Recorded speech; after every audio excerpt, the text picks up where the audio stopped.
అందరికీ నమస్కారం అండి. ఈరోజు వీడియోలో కాకరకాయలతో ఉల్లికారం ఎలా చేయాలో చూద్దాం. ఇది చాలా టేస్టీగా ఉంటుంది, సింపుల్గా కూడా చేసుకోవచ్చు. తప్పకుండా ట్రై చేయండి. స్టవ్ వెలిగించుకుని ఒక ప్యాన్ పెట్టుకుని ప్యాన్ బాగా వేడెక్కినాక సిమ్లో పెట్టండి. ఇందులో ఒక స్పూన్ ఆయిల్ వేసుకుని 2 స్పూన్ల శనగపప్పు, 1 స్పూన్ మినప్పప్పు, 1 స్పూన్ ధనియాలు, అర స్పూన్ జీలకర్ర వేసుకుని ఒకసారి కలపండి. ఇవి సగం పైగా వేగినాక 2 మీడియం సైజు ఉల్లిపాయలని పొడవుగా కట్ చేసుకుని ఇందులో వేసుకోండి.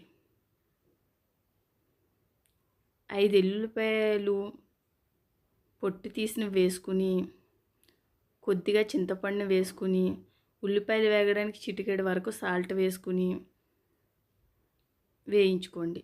ఏమీ బ్రౌన్ కలర్ రానవసరం లేదు, కొద్దిగా మగ్గితే సరిపోతుంది. ఈ విధంగా మగ్గినాక స్టవ్ ఆఫ్ చేసి మిక్సీ గిన్నెలోకి తీసుకోండి.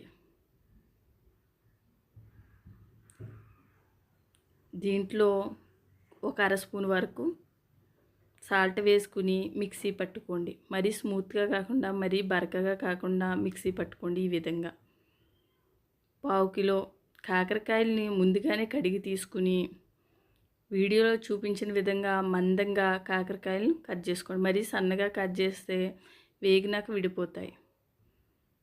ఇలా కట్ చేసుకున్నాక లోపల ఉన్న గింజలను కూడా తీసేయండి అన్నిటిని. ఈ విధంగా అన్నీ తీసుకున్నాక ఓ ప్లేట్లోకి తీసుకుని పక్కన పెట్టుకోండి. స్టవ్ వెలిగించి ఒక కళాయి పెట్టుకుని కళాయి వేడెక్కినాక సిమ్లో పెట్టండి. ఇందులో 4 స్పూన్ల వరకు ఆయిల్ వేసుకోండి.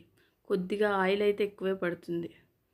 పావు కిలో కాకరకాయలను ఇందులో వేసుకుని ముందే ఉల్లిపాయల పేస్ట్లో కొద్దిగా సాల్ట్ వేసుకున్నాం కాబట్టి ఇందులో కూడా కొద్దిగా వేసుకోండి, చూసి వేసుకోండి.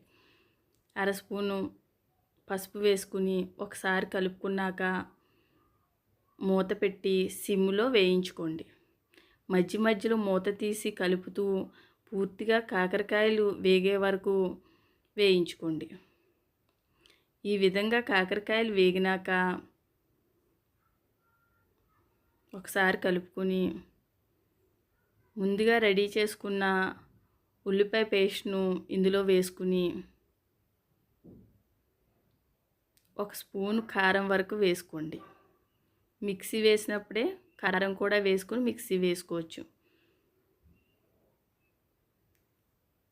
ఈ విధంగా కలుపుకుని మూత పెట్టి మధ్య మధ్యలో కలుపుతూ చూస్తూ ఉండండి. ఒక 5 నిమిషాలు మగ్గించుకుంటే సరిపోతుంది. ఉల్లిపాయలు వేగితే సరిపోతుంది. ఈ విధంగా రెడీ అవుతుంది. అంతేనండి, కాకరకాయ ఉల్లికారం రెడీ అయింది. ఈ వీడియో మీకు నచ్చినట్లయితే లైక్, షేర్, సబ్స్క్రైబ్ చేసుకోండి. సబ్స్క్రైబ్ తప్పకుండా చేయండి, లైక్ చేయండి. Thank you for watching. Bye bye.